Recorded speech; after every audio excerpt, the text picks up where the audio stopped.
Manchester United 0, Spurs 3, and what more needs to be said, really, to be honest? Not a lot, does it? Not a lot needs to be more said about that performance. Shambolic, awful, disastrous, and to quote Doctor Strange in a Marvel film, we're in the end game now. Certainly feels like that, doesn't it? A couple of stats I was just looking at before I went live and I was setting this all up. BBC Sport say that Manchester United have lost 2 consecutive Premier League games at Old Trafford without scoring. The last time that happened, the manager was sacked. That feels like we're kind of where we're at, doesn't it? You know, we're in the end game. It feels like it's over. You know, I can't really. There's no real justification. There's no excuses. I'm not having any excuses. I don't see the need for any excuses. Manchester United got completely played off the park. They got embarrassed, humiliated on their own patch.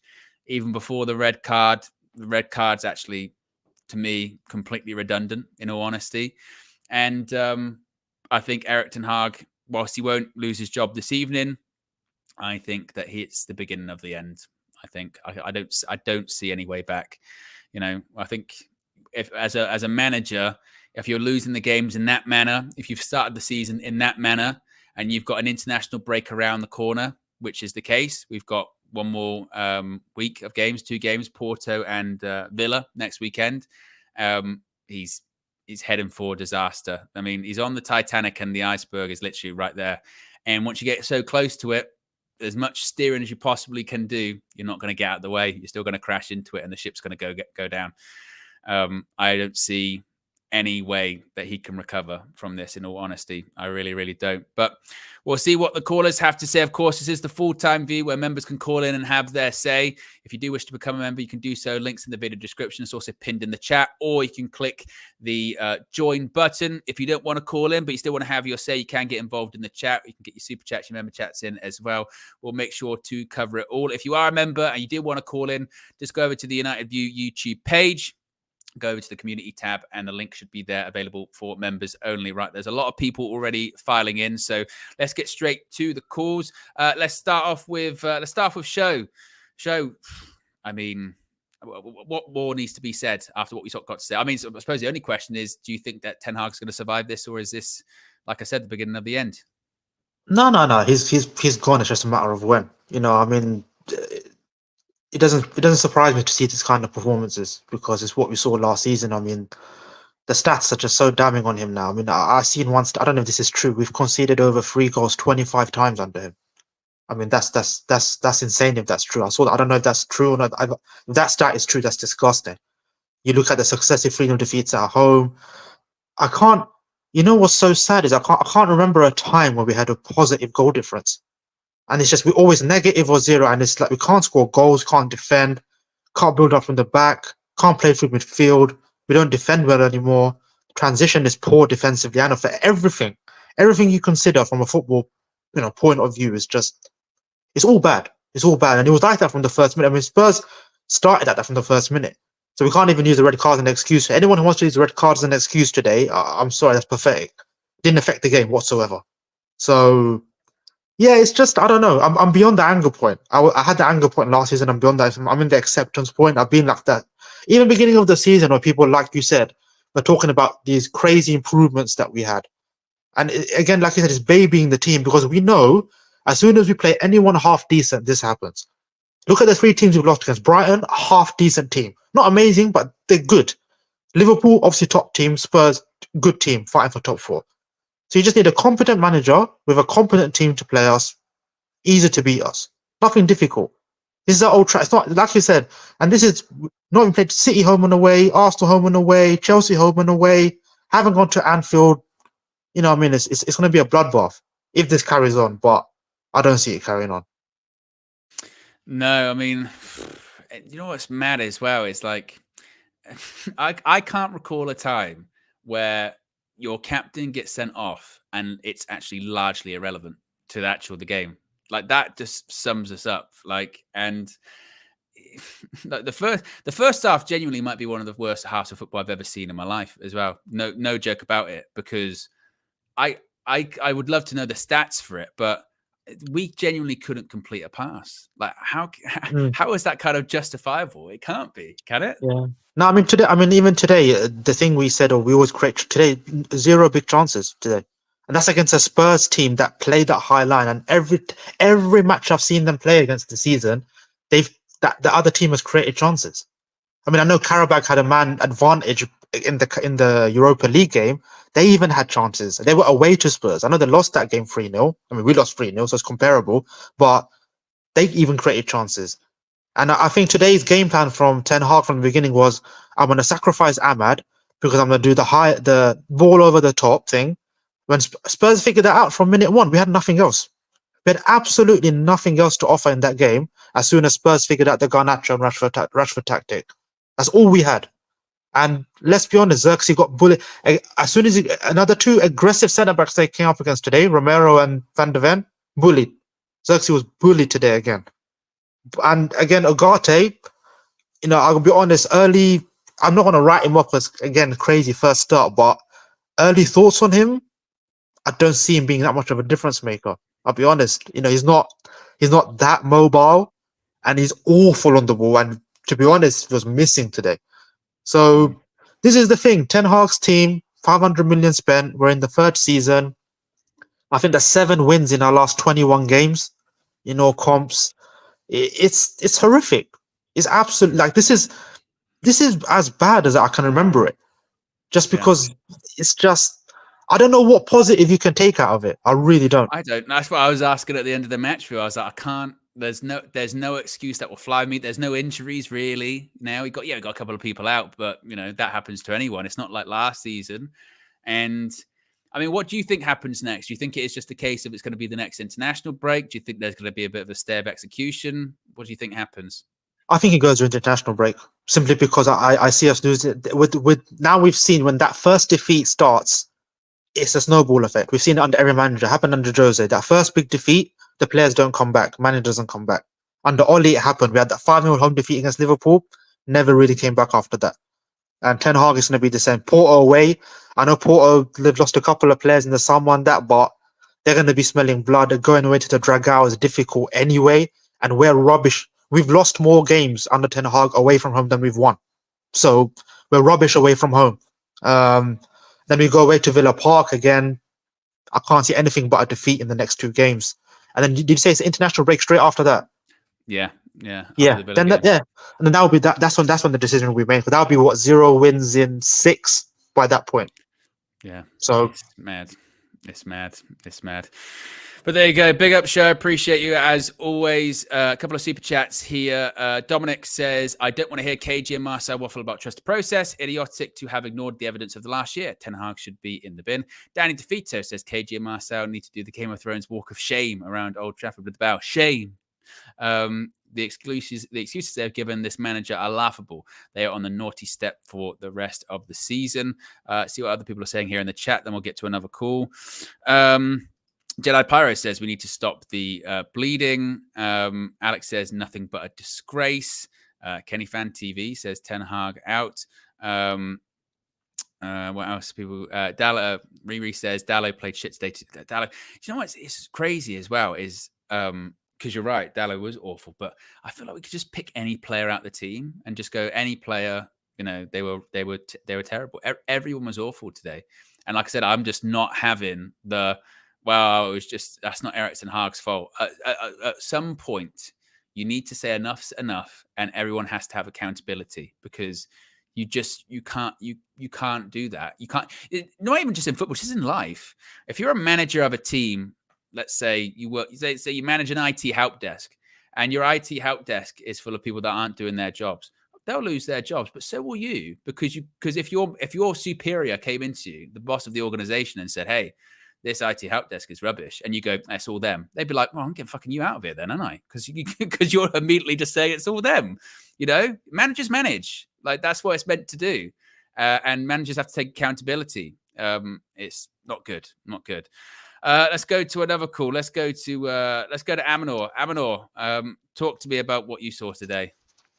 Hi, Owen. Hi. Just came back. I was out today. I'll be honest with you, Owen. I watched the game, and what frustrated me the most was that Mickey van der Ven run from the halfway line to score that goal just reminded me of the same goal not same goal, but the type of goal we conceded against FC20.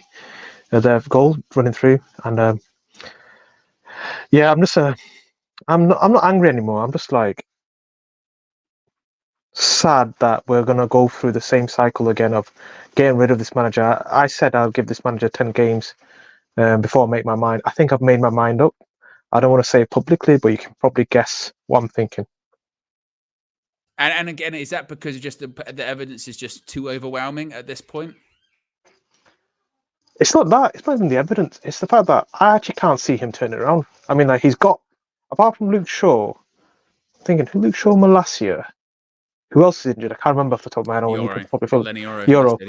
Yeah, three. That's the only one. Even we can't even say Lenny Euro's a starter. So only one of those three that was missing is Luke Shaw. If Luke Shaw came in, would there be a fundamental difference in terms of how we'd play and whether that would lead to goal creation? I don't think so. So it's just that now I'm looking at Ineos. I'm looking at Ineos saying, okay, you've got an international break coming up. What are you going to do?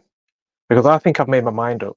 I'm not one of those reactionary fans that demand, like certain members of Side TV crew or whatever, demand that every Ten Hag should be sacked 2 years ago. You know, I like to look at evidence and facts and give this guy the benefit of the doubt. There's a new structure in place. He didn't have that in the last 2 years. He's had most of his 90% of his players had pre-season.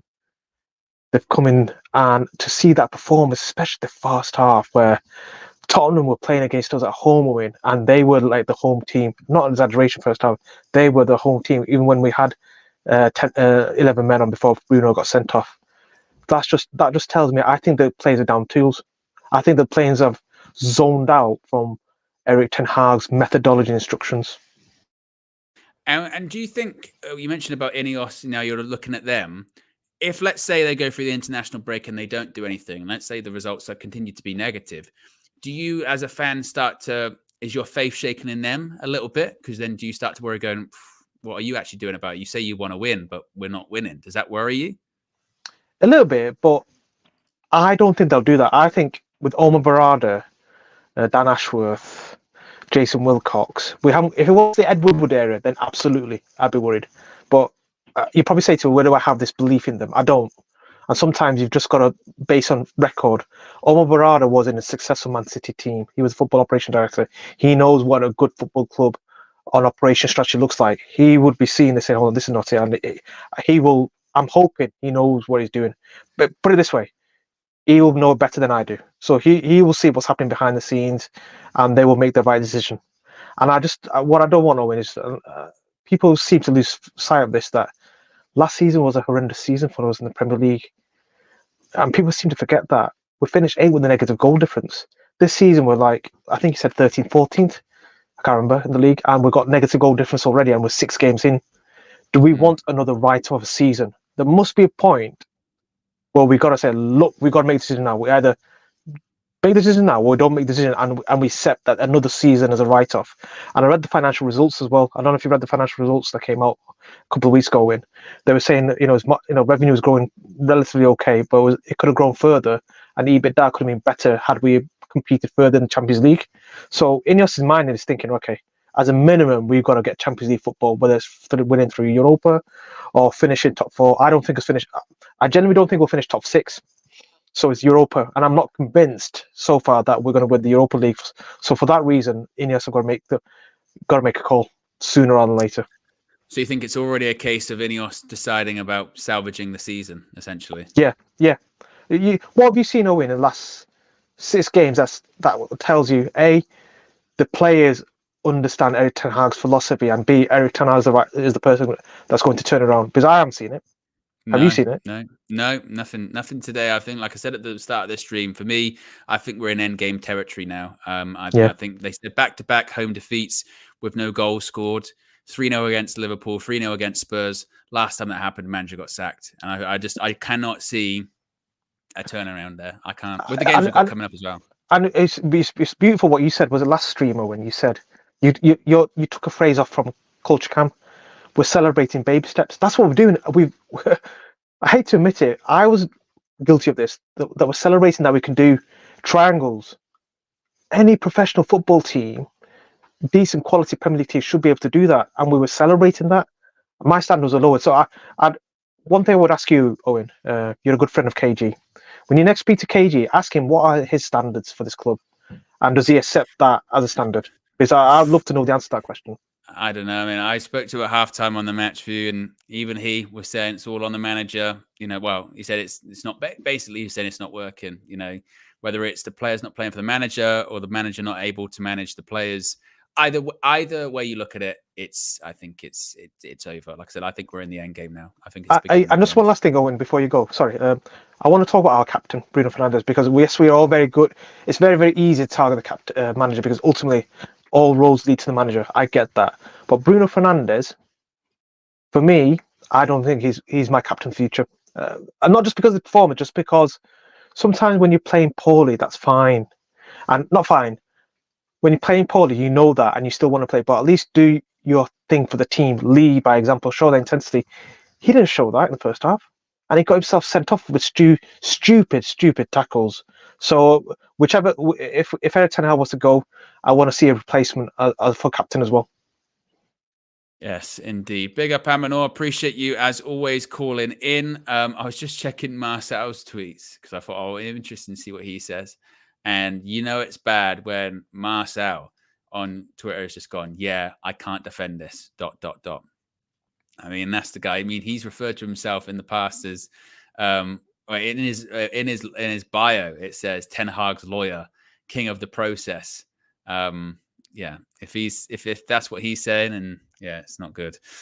We've got over 1,400 people watching. As I said during the match view, there's not a lot to like in terms of the result, performance, or the situation that Manchester United find themselves in. But if you're able to click the like button, it's good for the algorithm, gets more people involved, and all that good stuff. Let's go to another call. Let's go to Sean. Sean, is there anything to defend for today, or of what we've seen is it indefensible?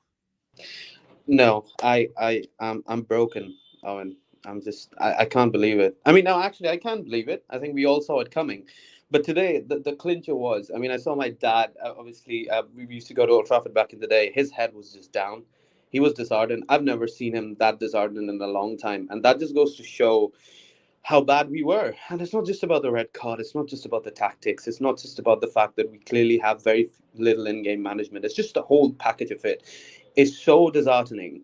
I just can't see any way out.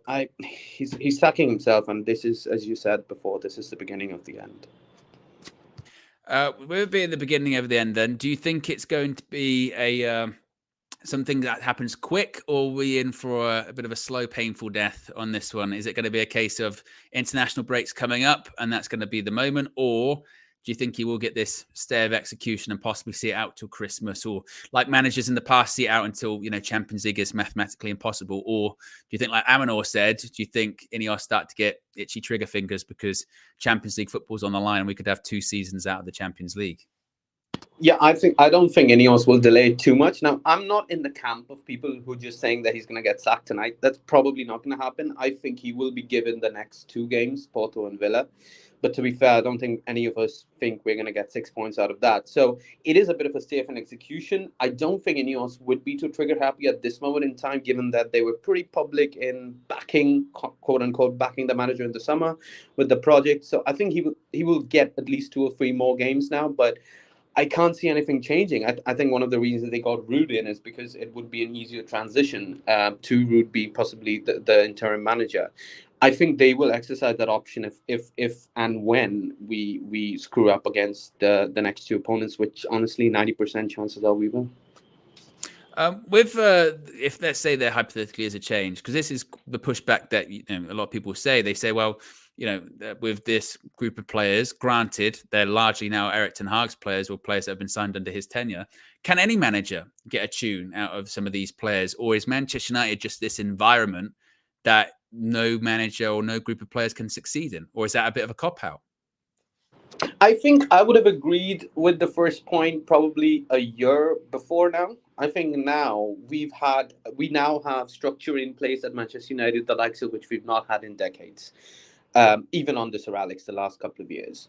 before I used to think, and one of the reasons I was on the side of Erik Ten Hag staying on this summer was because I couldn't really see any alternative. I couldn't see anybody who would make this necessarily better. But now with the structure that's there, look, even now, I will contend the fact that I still think that there are very precious few managers in the world who can really take on this job and do well, not just in the short term, but in the long term and go for the trophies. People talk about Tuchel or Nagelsmann. I just think that now with structure, there is a chance that somebody might be able to do it, but we're not going to have another Sir Alex. I don't think we're going to have that period of dominance which we used to have. It's just a different time right now. And if Ten Hag does leave and if Ruud comes in, I don't think much is going to change, but maybe there'll be a bit of an improvement and maybe not, because I struggle to think in the long term. I just struggle to think any optimistic situation for us as a club going forward, because we might win the odd couple of games here and there and go on a run and we'll all get gassed, but in the end it might just fall flat. It's difficult, very difficult to be optimistic today. I feel like all of us are spiraling down the rabbit hole. And just one thing, Owen, I would like to say to every fan who's watching this, who's devastated after tonight, it's Sunday, lads. We've got a big week. We've got a week coming up. Everybody's got their work. It's difficult, I know, but drink, dance, have fun. It's just a game at the end of the day. From lads is just Tottenham to lads is just Man United. I think we've all grown up. Yes, indeed. Big up, Sean. Appreciate you, as always, calling in regular on the full-time view. We've got close to 1,500 people watching. We're currently at 362 likes. Let's see if we can get up to 500 just to make ourselves feel better. I can't even really give a good reason or anything like that, just to make ourselves feel better. Let's see what people in the chat are saying. Do you know what is quite interesting, actually, speaking to all of these different people, is the tone is largely the same, which is just, defeated, really, isn't it? I mean, and how can you not be? How can you not feel pretty defeated, in all honesty?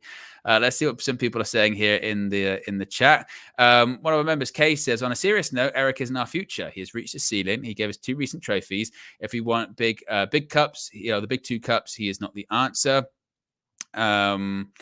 What else are people seeing here at the moment? Ruby says, wasn't a ref ruined the game with all the cards today, no contact spot. I didn't ruin the game, though. We could have been 3 or 4-0 down by that point. As I mentioned earlier on to show, in all honesty, I can't recall genuinely a time in which a red card to a key player, like a captain, had as little impact on the game. It was, again, actually completely irrelevant. Like completely irrelevant. We played a little bit better, maybe because he went off. But I put that down to not United getting better, more just Spurs just backing off a bit. It's just there's no excuse. There's nothing. There's just absolutely zero, is there? It's just and I'm almost waiting for the Ange Postecoglou interview that they could probably just replay Arne Slot's one where he just explained how to beat Manchester United. It's just awful, absolutely awful. Ivor Clip says, Ten Hag, this team is dead. I have no solution. MJ says, but we saw this last season. You called for him to stay. The nerve of you. I don't get this. It also as well, by the way. So apparently, opinions are set in stone forever. You can never change your mind. If you were actually, MJ, what I would push back on, if you listen to what I said last season, I can't speak for other people. I know what I said last season. Last season, I said after he won the FA Cup, he deserved another go at it. He deserved another go at it. He's had another go at it. He's having another go at it at the moment. And my criticism of Erik Ten Hag last season was, you got to get results. He wasn't getting results. He got a big result. It kept his job. He's not getting results. So I don't. So how far back do we go, by the way, with that? You said 3 years ago this, so you must think the same now. It's just, again, he deserved, even the staunchest Erik Ten Hag people said this, by the way. They said he deserves a new structure until Christmas. That's what he deserves, right? We're not anywhere near Christmas, and people are like, it's done. It's over. So what you want basically, actually, you would rather me lie. Basically, you would rather me lie and say, I'm not going to change my mind or change my opinion because I don't want to seem embarrassed or anything like that, or I don't want to be like, oh, I changed my mind or whatever, or get called a flip flop. That's madness. That, if anything, that would say a lot about someone if they don't want to change their mind because of humiliation. That is bizarre. So it's just, it's crazy. It's crazy. MJ says, about opinions change, but after 90 minutes, it's ridiculous. Did he deserve a go at it before the FA Cup? Answer that one. I'll absolutely answer that one. I said that because towards the end of the season, picked up a couple of half-decent results, and he won an FA Cup, and there was euphoria, and there was the promise of change and backing, and that's what he got. You know, and I give him an opportunity. So there, I can't go. I never said that. I never said that. Of course, I said he deserved another go. And then this is another go. What more do you want? what do you want? So yeah, and it's just, again, for me, it's the beginning of the end. It's the end game now. It's done. I don't. And again, if the pushback is, well, you said last season this, and this. Oh yeah, you got me. Nice, gotcha. Madness. Where are we at next? Let's go to another call. Let's go to Chalaboy Comics. Chalaboy Comics. Hey, how's it going? Thoughts? Yes. Honestly, Owen, thanks for having me. This is it's a painful one because it's so frustrating because we had been taking a lot of steps in the right direction over the last, even though the results weren't there. What I was seeing from the performance were good steps in the right direction.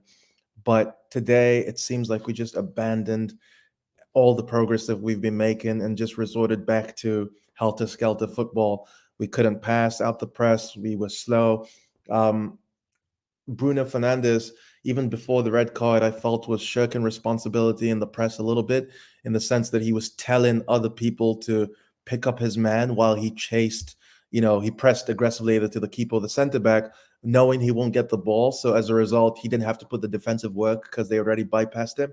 And he was doing that quite a lot. And I saw him get into a few arguments with teammates based on how we should press. And so I think it was just a dismal performance by him. I was very disappointed with his attitude and, basically shirking responsibility. But before we get to the players, I think that you have to start with the manager, because on the basis, okay, he picked his team, which I had disagreements with.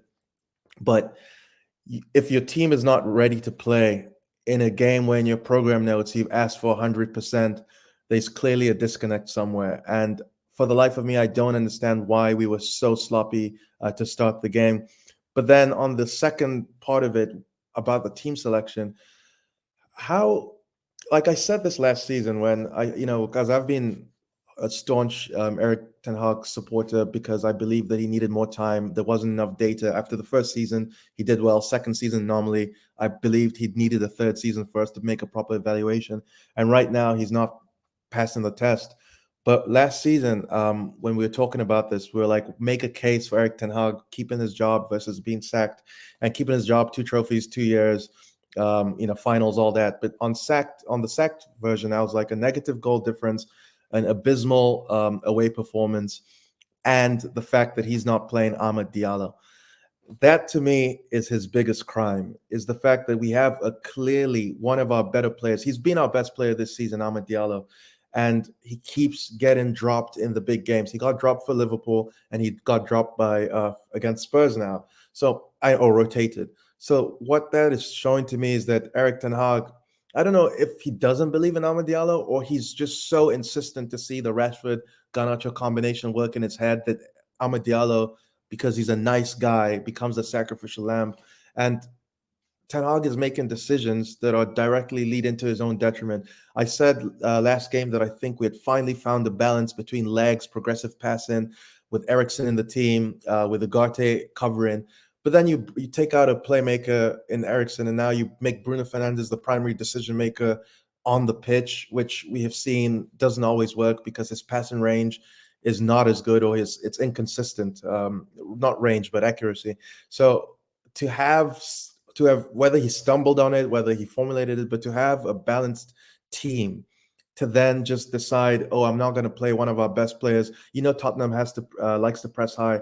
One of our most press-resistant players is Amad Diallo. One of our best defensive players is Amad Diallo. So the fact that he wasn't on the pitch was quite terrible. And then when it comes to the red card, I actually think we improved, after the red card. So that's even worse for Bruno because he was like a negative effect on the team. So all in all, disappointing. Like I can't defend it at all. And I think as a manager, this one has to rest on Ten Hag's shoulders. What do you think happens to him next? Do you think this is the beginning of the end? Do you think, can you see us getting anything of the next few games heading into the international break? How much trouble do you think he's in?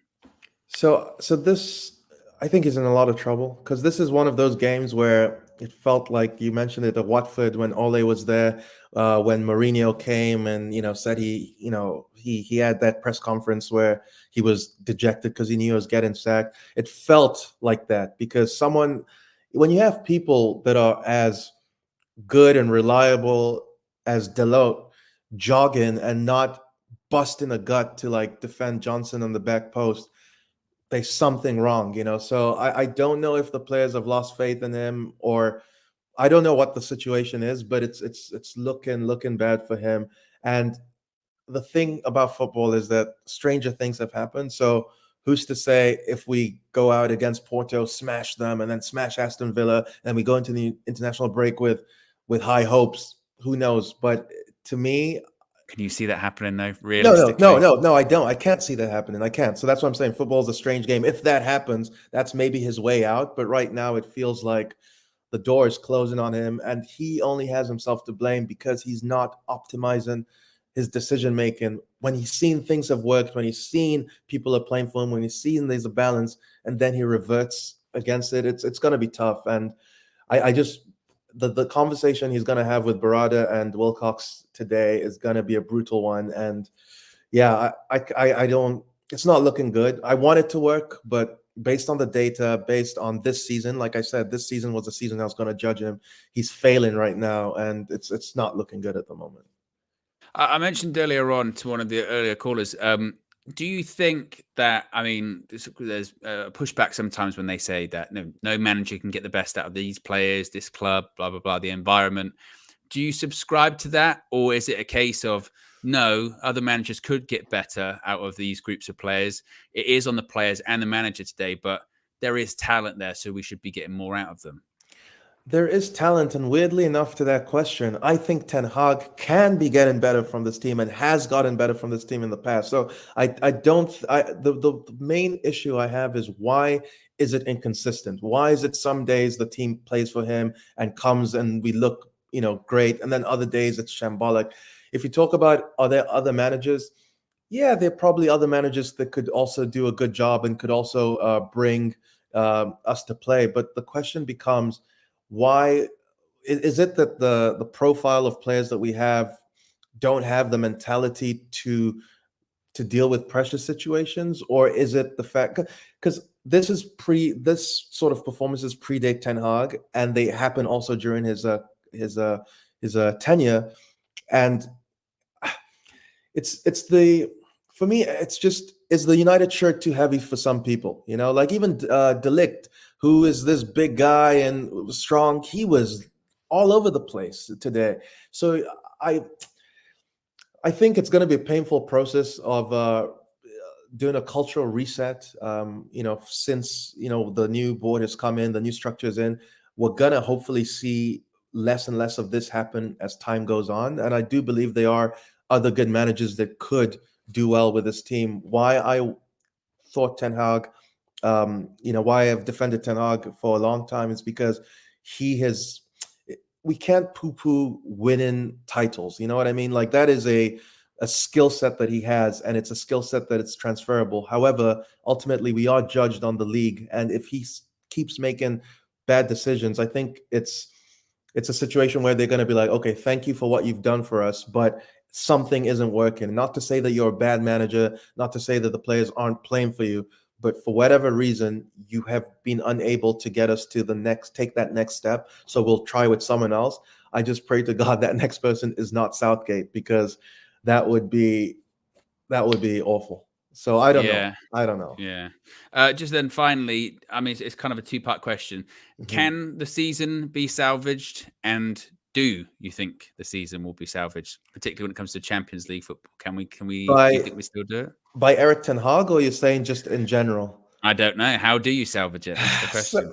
So the thing is, can it be salvaged? Yes, because we are still very early in the season. Now, obviously, I know seven games in, plus sample sizes of other competitions, maybe 10 games played. You're starting to see like a sort of sample size, and the trend's not looking good because we still have that negative goal difference. We still can't score, so it's not looking good.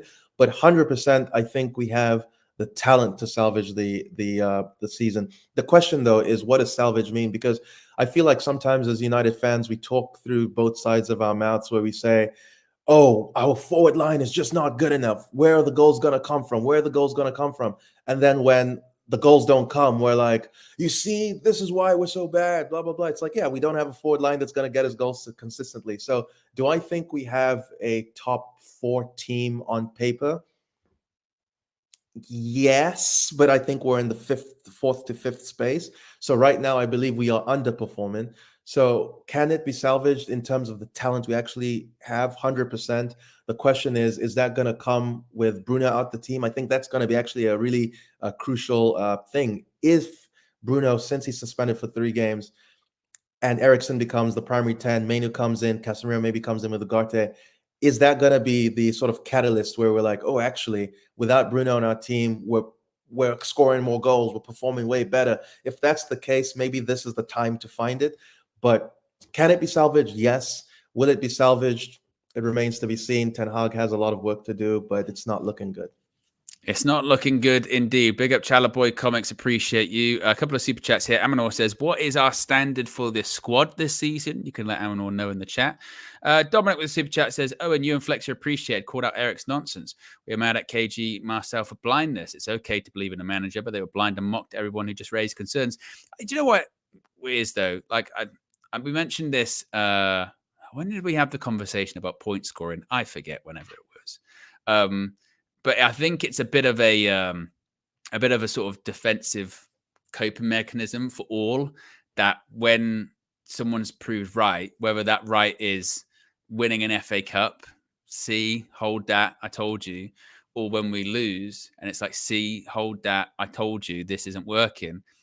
It's just no one. I think even those that are like, I told you so or whatever, are sitting here today. No one's happy. We can't be happy, can we? Everyone's got different opinions. Everyone's got different, everyone's got different, thresholds or different perceptions on things. That's the part of being a fan, isn't it? That's why we have shows like this where people can come in and voice, their opinions on stuff like this. So, it's not about, KG, you were this, or Marcel, you were this, or Owen, because like I said earlier on, for me, I said after the FA Cup, he deserves a chance to have another go at it. Now I'm like, it's the end for him. I'm a flip flop. You know what I mean? So it's like, basically, the point is that you can't win. You can't win. You're either holding that, you're either toxically positive, toxically negative, or you're a flip flop, or you sit on the fence. You know what I mean? It's like that's the kind of game, isn't it? That's how it is, unfortunately. Let's get to another call. Let's go to GJE. What are your thoughts on what you saw today? Yeah, I thought, do you know what, Owen? To be frank, I'm actually quite sad. I'm sad. And the reason why I'm sad is because I feel like I've now, after today, I'm like, yeah, I think this is it for Eric. I just can't see a way back. It's giving that same feeling when Ole was at the job and we lost those games at Old Trafford, and you just knew, like, yeah, there's no way. I think even Ole said it himself, right, in the interviews, where he was like, he knew what's over. And I'm just looking at Eric and I watched the game. To be frank, Owen, can I be honest? I watched the first half, some of the second half, and I turned it off. I just couldn't do it again because it was that terrible. I couldn't watch it. And then, of course, your friends, you start getting the updates. Second goal in, you get the third goal in. But even before Bruno got the red card, even though I personally did not think it was a red, I did think it was a yellow. But I do believe that we weren't good because we were so open. Like, Spurs could have scored more goals before that first half ended. Because if I remember, Brennan Johnson hit the post, and Werner had a one-on-one that he missed. and there was another one that Mazawari cleared out. And yeah, and I was just watching the game like, oh my God, this is terrible. I really can't believe that this is happening. And we're losing to such a terrible, I think, a very terrible Spurs side. So yeah, so I really can't see a way Eric salvages this. And yeah, I just think it's the beginning of the end, to be frank. Or yeah, terrible performance today. When do you think the end is going to be? Do you think it's like other people are saying, with the international breaks on the horizon, we've got 2 games, we've got Porto, then Villa away. Are these going to be the final 2? Yeah, Is there any hope for turning it around, or is it just, no, it's done? I think that's what would most likely happen. Like you can tell, like the international break, that 2-week break is probably the best time to get rid of him. But personally, Owen, I can't lie, I'll let him off his misery now, to be frank, because I feel like we still have a season to salvage. If we can maybe get that new manager bounce or interim, let's say Ruud, for example, stays as interim, maybe we could get a little bounce to help us with those 2 games before the international break. I just feel like right now, like where we are at the table in the Premier League, we're not actually going to make top 4. I don't even know if we're top 6 side. This is looking like another 8th place finish. And Eric can't say he doesn't have his players or that there's so many injuries. Like this is a proper squad. You've been backed. You're in your 3rd season now.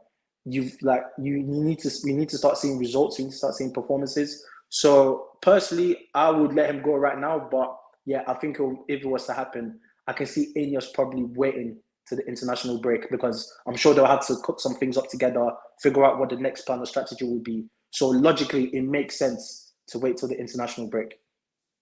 I've got a bit of a scenario for you. If, let's say, hypothetically, Porto, we do win that game, but then we lose against Villa. So that's, defeats in the league against big sides, what have you. And Ineos don't act. What would your feeling be towards Ineos with that? Would you be concerned about them going, guys, I don't what's your ambition here? Like, what would your feeling be about that? I will question Ineos, but at the same time, I do want to believe that they know the right thing to do for the club. I mean, these people that they brought into the club, from Dan Ashworth, Omar Barada, etc., these are people that have been at the top of sports. Like they've been at top clubs, they've managed. We know their pedigree and their CV. So to some degree, I do have a bit of faith. I know that they haven't shown me anything yet at United, but I will have a bit of faith if Ineos were to say, yeah, let's actually keep hold of Eric. I mean, there has to be a plan, because I would like to think before they get rid of Eric, I would like to think that Ineos right now will be looking at what's the next step, what they decide to do, because do they decide to give Ruud the interim manager, or do they decide to bring in someone else? I would like to feel like they will be cooking up behind the scenes and try to get something done. So I will have to trust that. But if we do lose to Villa again, I really think, I think our league form is terrible. And I do think, I feel like Eric, I know Eric is coming out saying, oh, I won 2 trophies, etc. And that's all cute. But this is Man United. Man United is not just about winning the minor little trophies. We want to compete for the bigger prizes. And if I'm Eric right now, he needs to be focusing on this league. The league form is terrible, and I think the league form says where you truly are. It's funny because I remember Ole saying this some years back, where he made a comment where he was like, how you perform in the league is really what matters. And it's, to some degree, he's kind of right. Right now, from what we're seeing in the league, United are just not a great side. And it's not just going to affect us. Because you know what's funny, Owen? Because with the new change now of what's going on with the Europa League and the Champions League, it has taken on somewhat of a league format right now. You have to finish in the top 8. United, with this new format, are United actually good? We're under Eric. Are we actually going to perform in a league format in the Europa League and finish in the top 8? I personally do not know. Because we I hadn't thought of it like that. I hadn't thought of it like that. It's not a league format. So I don't league's know our problem, Yeah, and Eric has a problem clearly in the league. I think if it's a one-off game in a cup tournament, I think Eric can get that out of you. I can see him doing well. But when it comes to the league, he clearly doesn't have the minerals for it, to me, anyway. And I will say this to anyone listening. This is me. I was an Eric Ten Hag inner. Like, I've supported this manager. I said the same thing as you, Owen. After he won the FA Cup, he deserved to have a start. He deserved to have a start with a new board. Let's give him that a bit of time. But I think after today, if you're still looking at this, I'm thinking this manager deserves time. I don't know what to tell you. I think today says a lot, and I just can't see him turning that around. Yeah, big up GJE. Good call as always. Super chat, a couple of super chats here. V33 says, this is the game that broke my trust and confidence in Erik Ten Hag. I have had it. Watching nonsense on the damn pitch for the first time. Get the F out, Erik Ten Hag. Dominic, also with the super chat, says, just to clarify, I'm not at all happy that it didn't work out with Erik. I'm just sad to be here again. Hoping we nail it the next time around. We've got still nearly 1,400 people watching, which is fantastic. We're over 500 likes, which is great. If you haven't already, click the like button. Let's see if we can get up to 600 or 750, something like that. Who are we going to go to next? Uncle. What are you saying? Is it the beginning of the end for Erik, or is there still more to come? I think, Owen, if you have this for the rest of the season, are you going to remain like this by the time June, July comes around? No. You probably have gray hair with wrinkles on your forehead because you will be so angry and so frustrated. You would probably have ripped up a few of your clothes during the stream from getting angry. I don't know what else we are. I mentioned in the chat before the match started that I am watching the match with my Bible, my blood pressure monitor, my inhaler. I begged this manager. I begged him, Owen. Did you use all three during the game as well? I've finished. I've read everything that is there to read in the Bible. My blood pressure monitor, the battery has died, Owen. I don't know what else to do. I don't know. I've run out of gas in the inhaler. I don't know what this manager wants us to do. We begged him after the past few matches. We begged him, drop Bruno. He is not on form. Drop Bruno Fernandes. He is having a bad patch. You see this thing we are saying, the red card, maybe he sleep, maybe he did not sleep. Oh, and let me tell you something. Our ancestors used to say that if bad luck is following a man, even a banana will break his teeth. Even chewing a banana will damage his teeth. Bruno was on bad form. Whether he slept or not, he has been on a bad run. The most little thing was always going to be taken out of proper. The best thing the manager could have done was to tell him, sit out a few games. Well, he's going to sit now. Is he not going to sit? Yeah, with divine this red intervention. card? He will sit down. Now, will the manager play him into form when he's on red card? He will not play him into form. So, all these things the manager was trying to do, are we not back to where we said, let Bruno sit out a few games? And that is the way the manager is so stubborn. The man is so stubborn, and at some point you will think if he is stubborn, maybe it's working. That's why he's stubborn. But it is not working. It is not. We arguably played better without Bruno in that field today. Arguably, we played better without Bruno. Yeah. You know, I don't know what else is there. Look at the way they were bypassing our defense, like some criminals on the run. If maybe there were some police officers waiting for the sports attackers to arrest them, because the way they were running, you would think police officers were chasing them. Fia, fia, fia, fia, fia. Our defense was nowhere to be found. And you know one thing I observed, Owen, when we keep saying, give this manager time, give this manager time. Yes. When you watch other teams play, that is when you realize how bad Man U is. Yeah. It is not just a Man U. When you watch other teams, you watched Ipswich play Aston Villa today. I watched Chelsea play. The way Chelsea, the same Brighton, Owen, that we struggled. We struggled. Our goal against Brighton was a deflected goal. Chelsea, if not for the way things turned out, Chelsea could have won that game 7 or 8 goals yesterday. Why is it only when it's our turn? It is there. Maybe it's why is it only us? And the manager has options. I don't know. I don't know whether I should leave my U match and start playing with my grandchildren, because I don't know what else is there to do. Maybe when Man U is playing, I will call the grandchildren. I will tell them the stories of the Civil War and the First World War and the Second World War because that is better now. More I don't know what educational. else to do. Yeah, what do you think Ineos do then? Do you think they do make the call? Do you think they do it as quickly as this evening, or do you think the international break it's when it's going to happen? I think it's going to happen during the international break.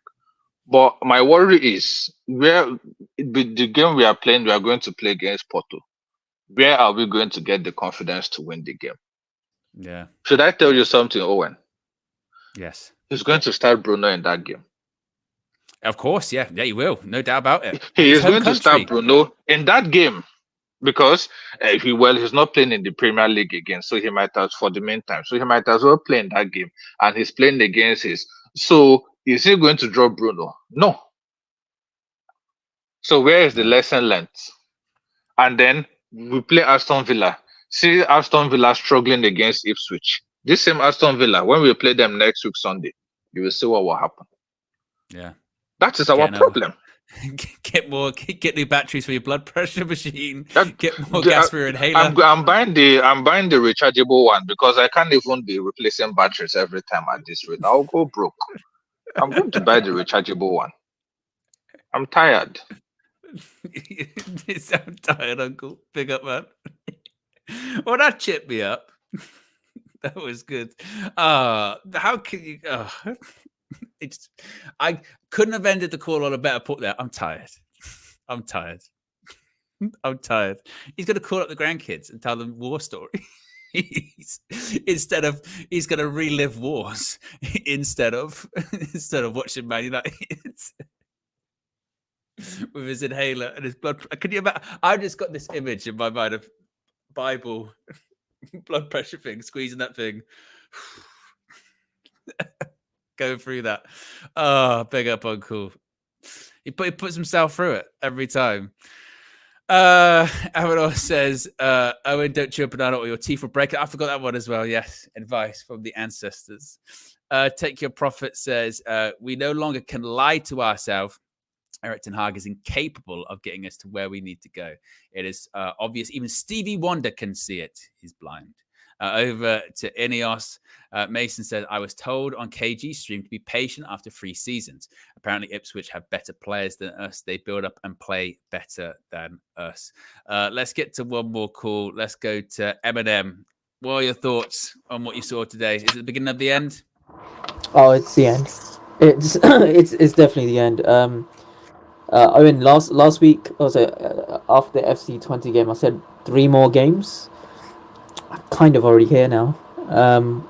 I don't see any way back. This was worse than the way we played was worse than how we played away against Watford when Ollie got sacked. From minute 1, there was absolutely nothing from the team, and what just told me the story was when Bruno got those during the first half. Bruno got the ball. Dallo was behind him, but he was unsure if he should invert or go to the touchline. At the time, Rashford was holding the touchline. And then Bruno tells him to go to the touchline. He moves to the touchline, Rashford comes inside, and then we lose the ball. That just told me the story, that first of all, I mean, the players were absolute crap, but also Erik Ten Hag cannot communicate the way he wants to play to this team. And he's got no clue on how to play this team the right way. That Crystal Palace game, the first 45 minutes was a fluke. Crystal Palace just didn't have any confidence, and yeah, we just played better for 45 minutes. And yeah, what we're seeing right now is the real way Erik Ten Hag can get this team to play, which is by not actually playing good football. Yeah, I mean, you mentioned the whole thing about the 3 games. Do you think Ineos will wait 3 games, or do you think there could be some sort of background succession planning going on right now? I think they've been already working on it. I think they're much more proactive than the Glazers.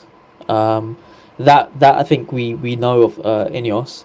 However, I don't think it's going to be I would want the decision like tomorrow morning. And I'd rather get a caretaker in so we could salvage a bit of the season, and then get a real manager in, or get another manager in. I don't think Ten Hag is suited for the Premier League. But I think I think the structure that we have in place have already worked on. They've done their interviews already. Obviously in the summer before we actually told Eric Ten Hag he's staying. They've done a lot of research, looked at the data, and I think they'll make the decision soon. However, it won't be until the international break. I think the next two games is sort of just going to be.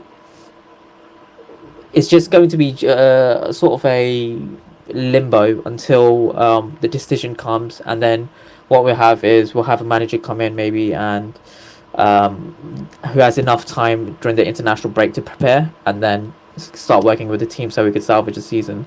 I know the first caller you spoke to mentioned that he looked at the financials for Man United. At the moment, we are in the negative, so we do need Champions League this season to actually make progress, as well as so we don't lose any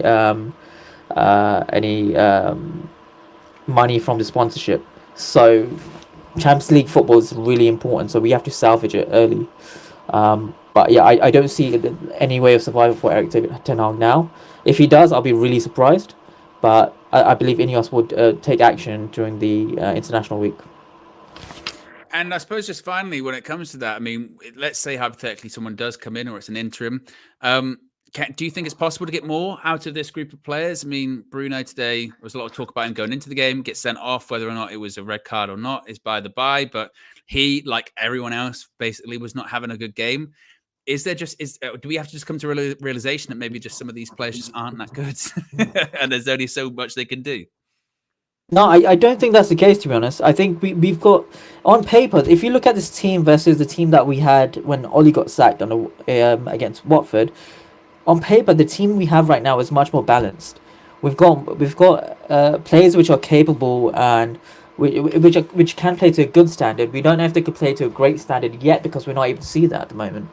I think another manager who can set the team up right can get them to play good football, and not just as a temporary measure, but also like to progress. I've had a lot of issues with Eric Ten Hag. I was happy to give him this season to see any progress. But one like I'm a huge Rashford fan, so I've backed him. Last season he was crap. This season he's been sharp. However, there are just moments in a game which you know that Eric Ten Hag is not using him the right way. Same goes with Højlund. Like Højlund is fighting defenders, yeah, but he's a guy who likes to run in behind, and we don't actually support that. We just try to use him as a target man.